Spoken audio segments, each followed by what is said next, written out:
Graeme, people living in the buying the Spirit of Derwent, obviously going to want to get into the trekking scene. There's a lot of bushwalking and national parks. Just give a quick overview, please. So the Overland Track is one of the prominent walks that people come from all over the country and indeed around the world to do. It's 3 to 4 days. It starts up at Cradle Mountain and heads south, or you can start at the southern end and finish up at Cradle Mountain. Along with that, Mount Field National Park, which is only about 40 minutes from Spirit of Derwent. Mount Wellington National Park, it's about 50 minutes. Again, walking tracks abundant. That sort of thing in Tasmania was just huge. And what about Strathgordon Dam? Is there any trekking around there? How far is that from Spirit of Derwent? Strathgordon Dam is basically a one-way drive. It's about a 2-hour drive from Hobart, and it goes out past Spirit of Derwent. So it's about an hour and 45 from there, a little less. And there's this massive dam that's been created out there. It's a feat of engineering, and a lot of people go out there. It's a bit of a sightseeing, photography sort of thing. There are walks around there. You can actually walk right down to the bottom of the dam, which is a fairly decent excursion in itself. And any camping, fishing allowed up there?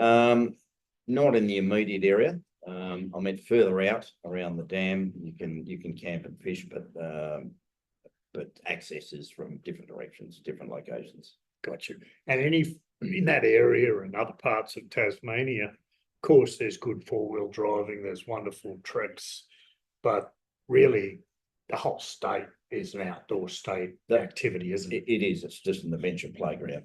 Yeah. Four-wheel driving, bike riding, mountain bike riding, those sorts of things are huge. In fact, on the northeast coast, a place called Derby in Tasmania, there is a mountain bike, a world national mountain bike area there that holds national events every year. And where's that? It's at Derby or Derby in the northeastern part of Tasmania. Blink and you'd miss the town, but at certain times of the year, there are thousands of people there, and the tracks that have been built and everything else through the landscape there are just huge for mountain bikes.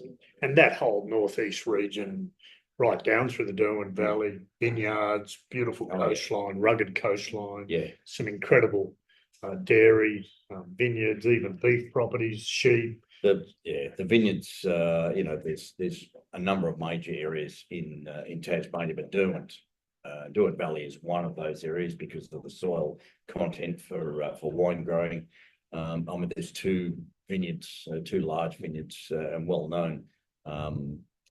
Stefano Lubiana is one of them, and the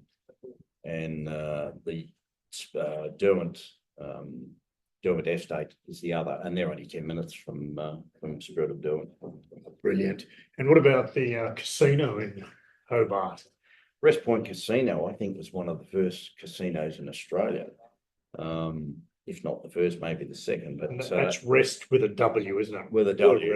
Rest Point, yeah. Yes. It's a round, tubular-looking building right on the Derwent River in Hobart, around Sandy Bay, just south of Hobart. Very popular. It's just been renovated in the last few years. And so you're talking in 30 to 40 minutes, you've got the casino, you've got the convention and exhibition centre that has very notable events constantly. They do. So the National Basketball League, and of which Tasmania has its own team, play there on a regular basis. Bands will come down for music festivals and things like that. All of that sort of thing happens in the entertainment centre.